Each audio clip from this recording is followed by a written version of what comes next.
Welcome. Hello. It's so nice to have you joining us this afternoon. I am Peggy Frank, and I am joined by my fellow AAUW Naperville colleagues that you can see on the screen, Shoshana Frank and Elizabeth Carroll. And the three of us have been working together to present this AAU Naperville's webinar on paid leave in Illinois. The time is now. We hope that the panelists in the movie will help create an educational and informative background to improve your understanding and appreciation for what paid leave can do for you, your family, your friends, and your neighbors. Please feel free to jot down any questions that might come to mind in the Q&A feature on your screen, and they will be addressed at the end of the presentations. At this time, I'd like to turn it over to Elizabeth. Thank you, Peggy. Hello, I'm Elizabeth Carroll with AAUW Naperville, and I have the distinct pleasure to introduce the first of our two panelists today, Dr. Robert Bruno. Dr. Bruno is a professor at the University of Illinois at Urbana-Champaign's School of Labor and Industrial Relations and director of the university's labor education program. He also directs the university's Labor Policy Center, the Project for Middle Class Renewal. Dr. Bruno has a doctorate in political theory and American politics from New York University and a master's in political science from Bowling Green State College. He has taught numerous labor studies and labor relations courses, including labor history, labor and politics, and collective bargaining. Dr. Bruno is the author of 4 books. He has also published over 36 journal articles on labor studies and has either authored or co-authored over 70 applied research reports on labor unions and various employment and labor policies, including paid family leave. He is frequently recognized as an expert by national and local media on work, the workplace, labor unions, and employment and labor policy. Please join me in welcoming Dr. Bruno. Thank you. Thank you. That was nice. I appreciate the introduction.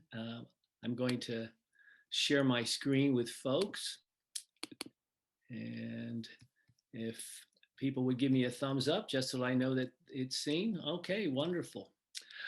Well, okay, good. What an honor to be here on such an important topic whose time certainly should come sooner than later. Immediately would be best.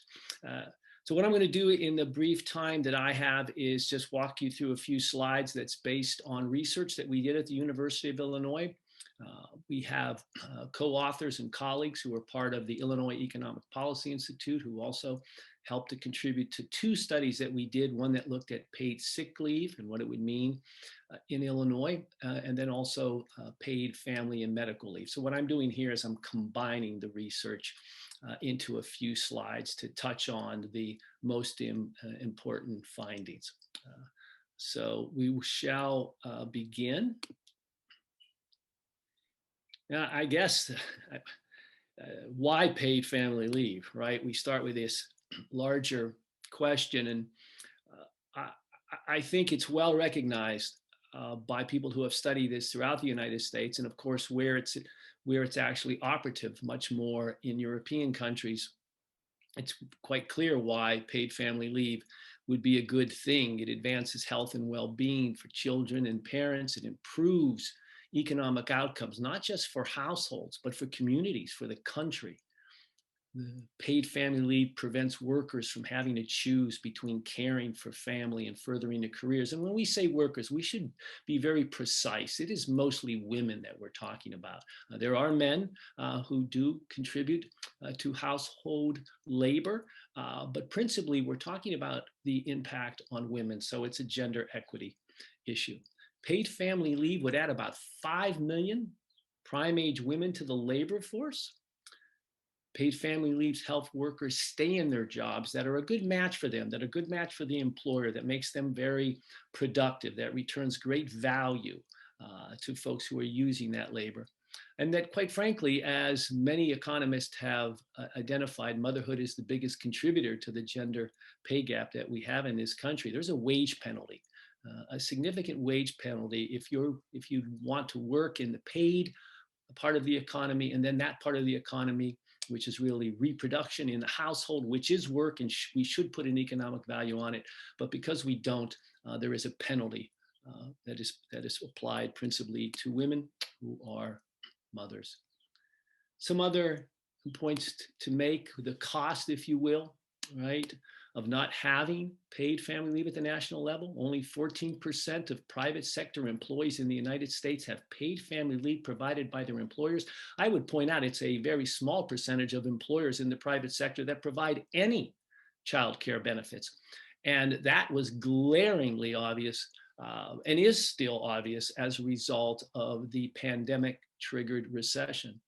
US businesses lose an estimated $13 billion, that's billion with a B, dollars annually because of their employees' child care needs. We are a less productive society because we do not take seriously the social need and social responsibility to address child care paid leave. The national cost of lost earnings, productivity, and revenue is estimated at an incredible $57 billion per year. Here's a map, 220 map, that looks at state paid family and medical leave laws.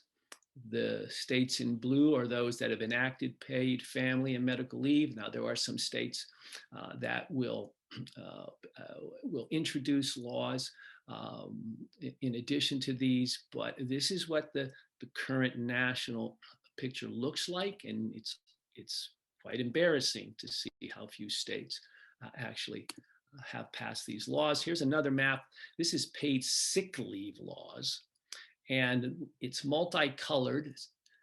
We have states that have statewide and local laws, and then statewide laws only, and then local laws only. And you'll see Illinois has a paid sick leave law locally, and we're talking about Chicago and Cook County. We do not have such a law statewide.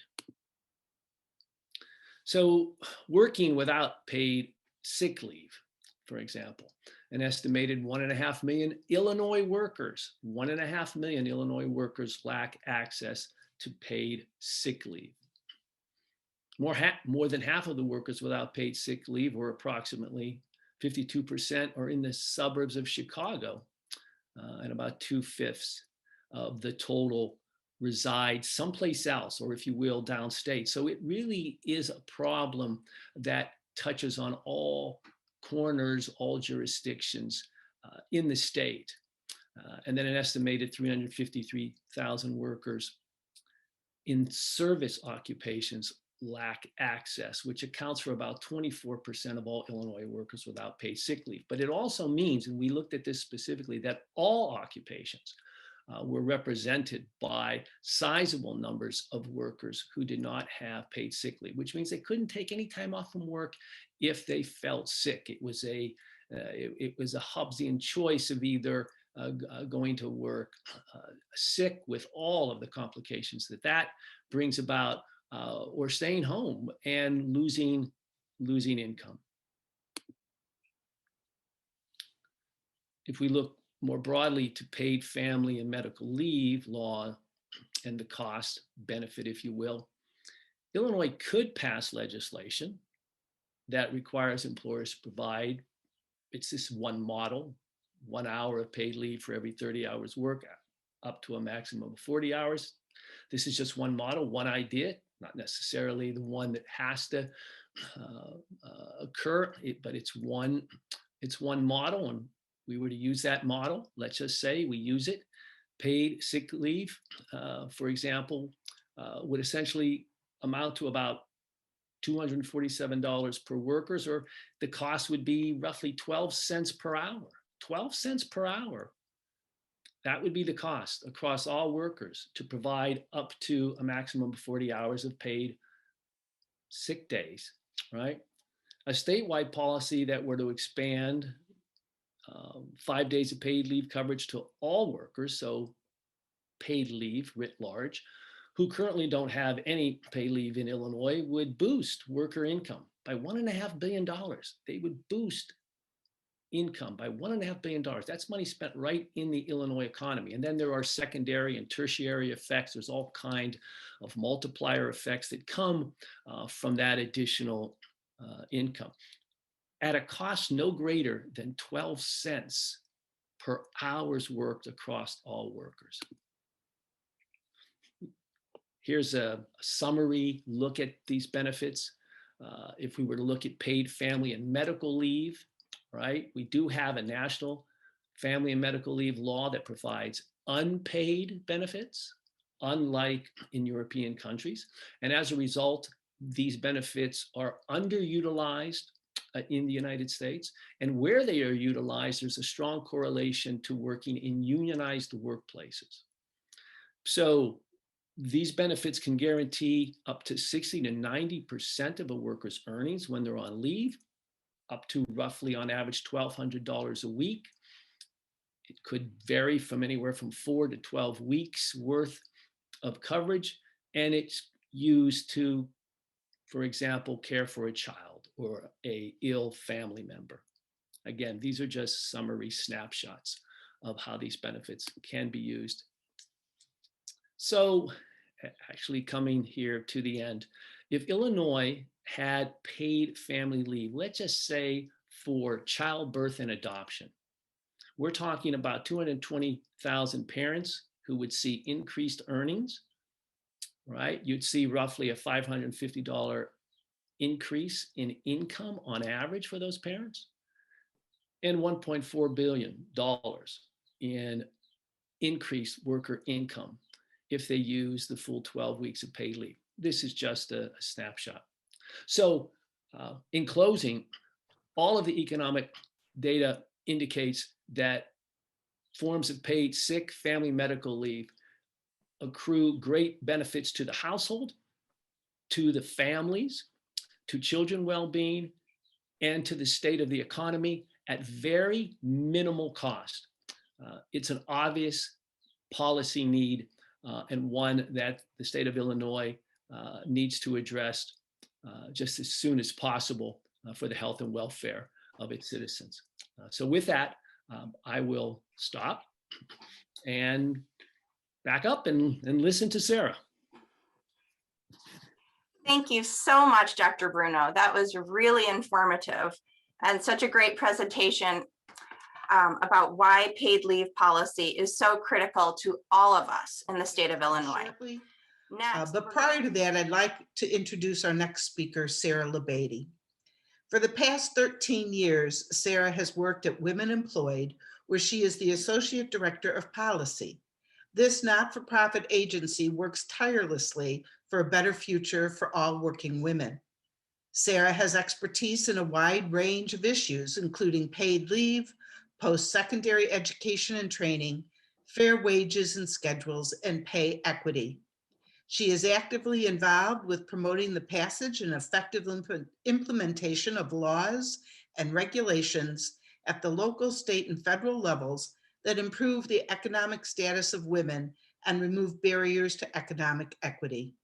She has spearheaded the campaign to pass paid leave legislation and led an effort to create a unified definition of career pathways in Illinois, which ultimately streamlined processes and led to smoother pathways for students. She is also an expert in online advocacy and grassroots organizing. Sarah currently leads the Illinois Paid Sick Days and Paid Family and Medical Leave Coalition and co-leads the Illinois Higher Education Network with partners at Advance Illinois, the Partnership for College Completion, and Young Invincibles.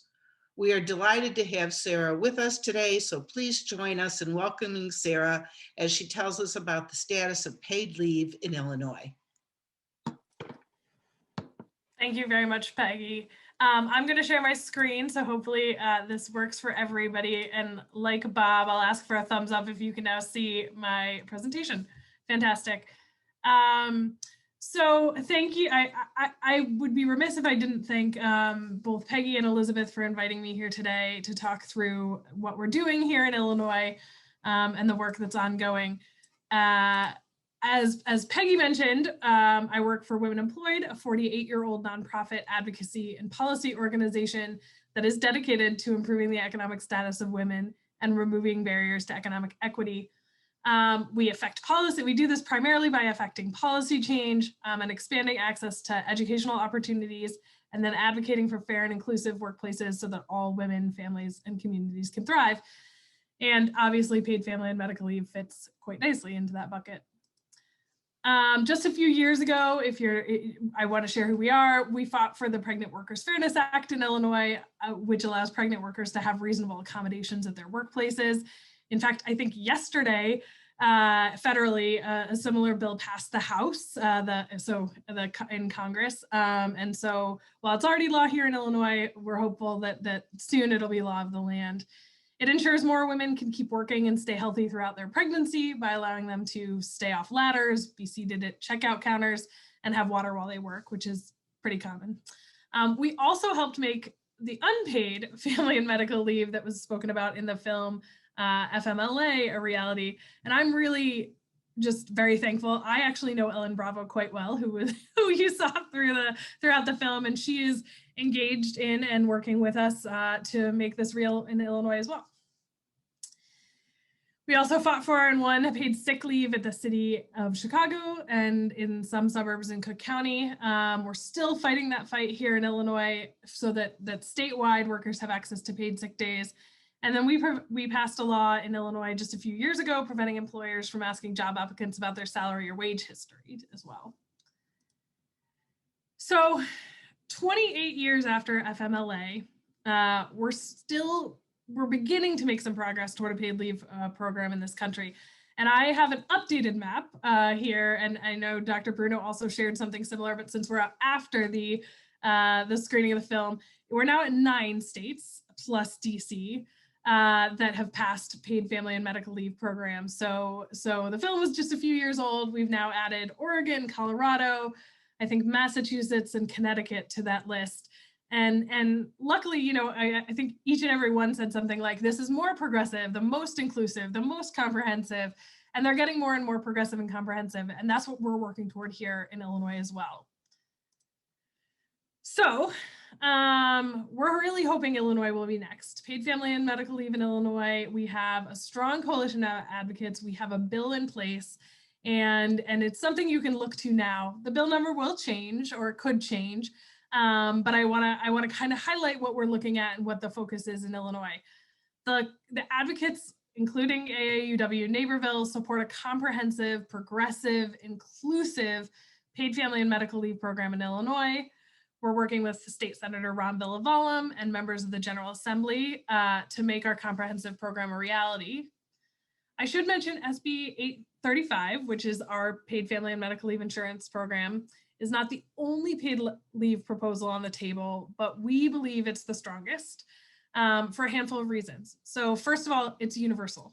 Some of the paid leave proposals on the table are specific to industries, or they're specific to types of work, so school districts or things of that nature.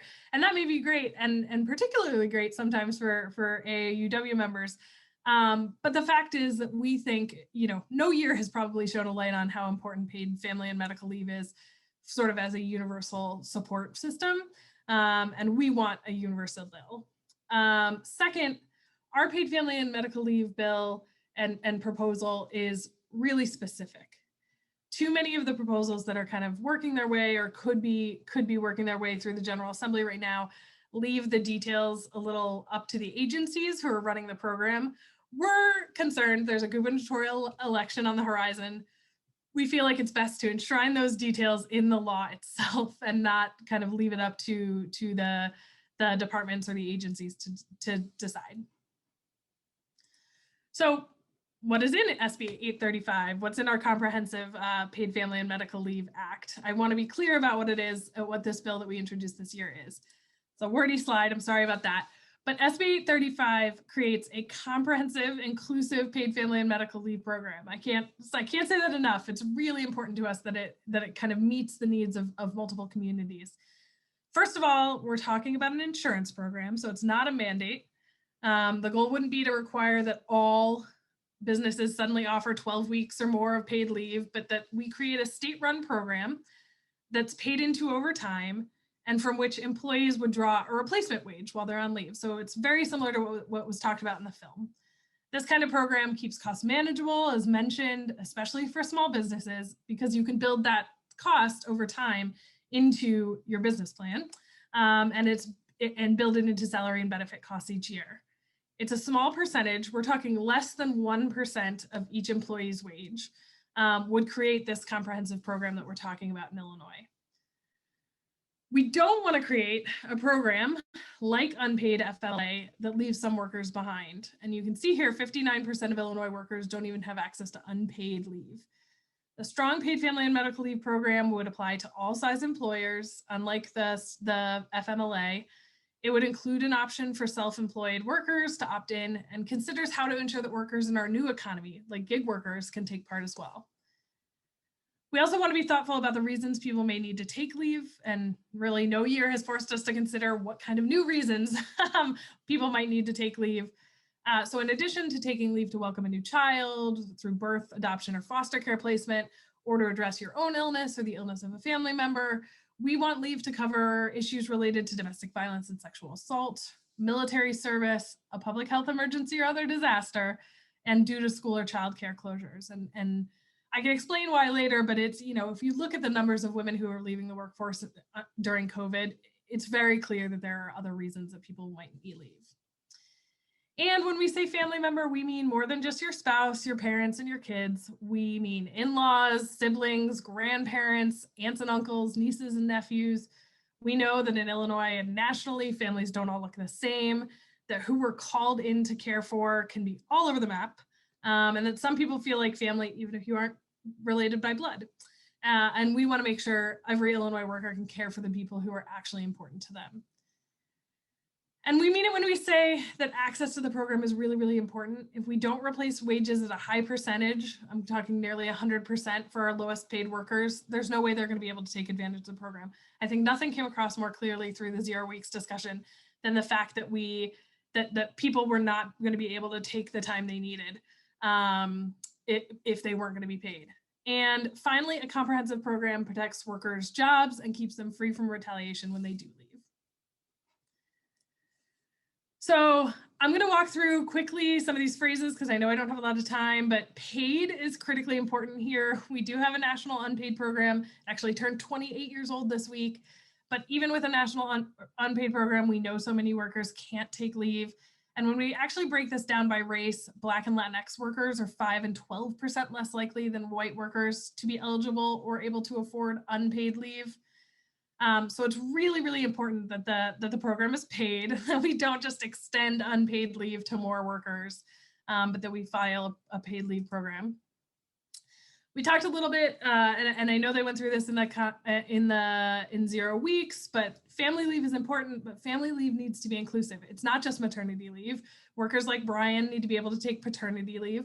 And we know that actually, there's some really interesting data that says when fathers take paid family and medical leave, involvement in the home is more equitable. They continue to remain more involved in a child's direct care.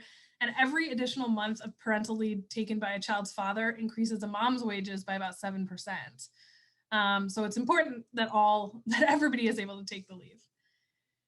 And medical leave.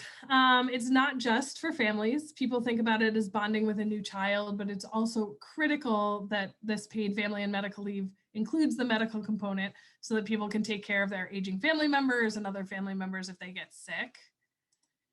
And then finally, I just want to distinguish, I know Dr. Bruno talked a little bit about paid sick leave, and part of the reason we're in an early stage in our work here in Illinois on paid family and medical leave is because we still haven't extended paid sick leave to every worker in Illinois. So paid sick days, the shorter term leave has still not been extended. And those are fundamentally different things. We're talking here, and I'm specifically talking about a long-term paid family and medical leave program, the insurance program, not a shorter term 5 days of sick time. So I'm not going to go through this deeply, but I did want to just point out that there are incredible benefits to women for paid family and medical leave, Illinois moms are key family breadwinners in 84% of Black families, 49% of Latinx families, and 48% of white families. Without paid leave, they're forced to make tough decisions. Do I take unpaid leave that I can't afford, or do I go back to work before I'm ready? Many women are dropping out of the labor force, as we know right now, as you can see from this stat, which is pretty compelling, and these numbers just keep happening. I mean, this is the number from September of 2020, but it's not getting any better. And women's inability to stay attached to their jobs because of leave contributes to the gender wage gap. We need paid leave to support women. What can you do to support paid family and medical leave? You can contact your state senators and ask them to co-sponsor SB 835. SB 835 is unlikely to move this session. For those of you who may not be familiar, the session closes the end of May. So we've just got a few weeks here left to close this out. And we introduced this bill for the first time this year, but we still want to attach as many co-sponsors and champions as possible to position this bill for success in the future. We want to know who supports this, who doesn't. So if you're having conversations with state senators and others, please, please, please mention SB 835 and ask them to co-sponsor. And then in the interim, we're building a website as well where we'll share stories and materials and things of that nature. But in the meantime, before that's up, you can follow Women Employed on social media and sign up for our action alerts and newsletters where you'll get the most information. I also want to say stories are incredibly compelling. I think nothing came across more from the 0 weeks is how important it is to really spotlight what it looks like, what lack of paid leave, what paid leave looks like across our state. And I know the people on this call have their own paid leave stories. And so I know we're doing Q&A, but I want to share my contact details, because if you do have a story, if some of the things in 0 weeks resonated with you and you just want to share or be called in to testify when it's time, I would love to hear from you. You can contact me via my email or that phone number on the slide there as well. And I would love to hear more about what paid leave means to you. Thank you, Sarah, for that insight about Paid Family Medical Leave Act and how it's currently pending in Illinois and where we are. We do have time for a few questions from the audience. And I do have one from Stacy, who is asking, what is the biggest roadblock to overcome in order to get this paid leave bill passed in Illinois? You know, Ellen talked about this in the film, and I think it's true for us too. Is that while paid leave is supported by by Republicans, by independents, by Democrats, when you count on voters, the support is there. There's still a lot of hesitance to mandate any kind of rule around for businesses. And small businesses support this. I mean, Honey Butter, I would be remiss if I didn't mention that Colville Distillery, Honey Butter Fried Chicken are both Chicago establishments that Illinois was featured quite highly. And that we know Illinois establishments are fighting for paid leave. But there are still a number of well-funded businesses and associations that are not interested in mandating any kind of paid leave. And traditionally, this is going to fall to low-paid workers, right? It's the kind of huge corporations that focus their attention, time and attention on low-paid workers, and have a class of workers that they can underpay and underbenefit. And this is one of the things that they don't want to have to pay for. Well, hopefully we'll be able to change some minds on that one. And another question that came through that ties in, Dr. Bruno, if you're still here. Oh, good, there you are. So we had a question from Sue regarding Chamber of Commerce's, and if they are engaged and interested in supporting this bill. And if not, what kind of research or numbers, because we all know businesses love numbers, can we use to change their minds? Well, on the specific position of the local chambers or the Illinois chamber, Sarah's probably in a better position than me to note, but nationally, the National Chamber doesn't come right out and oppose it, but it has a whole list of recommendations for restricting its use and its access. And it's certainly opposed to any employer contribution to it. So it recommends that employees essentially pay for the cost, pay for the premium. So they're certainly not strong advocates of, and if you add up all of the restrictions that they recommend, you end up with a rather small, inadequate, and nowhere near inclusive plan that you heard Sarah talk about. There is, and the video did a good job noting it, and our research in Illinois pointed it out, there are all kinds of economic benefits for employers. And so you can actually use those economic benefits as an argument for why this is not really bad for business. And by the way, employers, when they're surveyed, don't say that that time off had any negative impact whatsoever on them. Awesome. Thank you. Sarah, did you have something to add? I was just going to say on the Chamber of Commerce, you know, this is such a tough bill, and the reason, or such a tough policy, and the reason we fight for a comprehensive inclusive is that the devil really is in the details in terms of a policy like this. And so, you know, support as a term isn't always necessarily an indication of support of a comprehensive policy, support of an inclusive policy. Many people may say, I support paid leave, and mean only a short-term maternity leave, you know, so a mother can recuperate from delivery, labor and delivery, versus something more comprehensive, which is what we're fighting for. And I think we, you know, as I mentioned, you know, unpaid FMLA was a huge benefit to this country, to many people in this country, but if 59% of workers still aren't able to use it in Illinois, it's only benefiting, you know, 41% of workers. And we're not, you know, interested in passing or pursuing something like that. So again, you know, the chambers of commerce will have conversation with them, but the devil a little bit here is in the details on what support we can get for a comprehensive inclusive leave plan. Shauna, just real quickly, it occurred to me in listening to the commentary around why businesses should or shouldn't be supportive. Colleagues of ours at the university did do a report in which they talked about how, and I think it came up in the video, how having paid leave, having these sorts of benefits that enabled workers to balance family and home had become, for young professionals who were going to be highly productive and moving into that point in which their career where they were going to generate great value, that if you had that benefit in the state, it was going to draw the most talented people to it, that in and of itself, it would attract the best and the brightest, if you will. And these were particularly women who were in a professional occupation. And so that report suggested that it's a good recruiting tool for employers and for a state that is going to want highly productive workers living, paying taxes, shopping, raising families.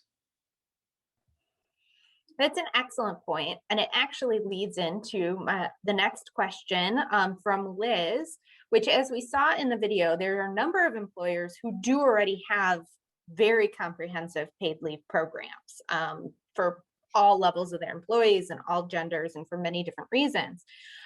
With this new bill, the SB 835, will that impact any of those pre-existing leave programs with employers?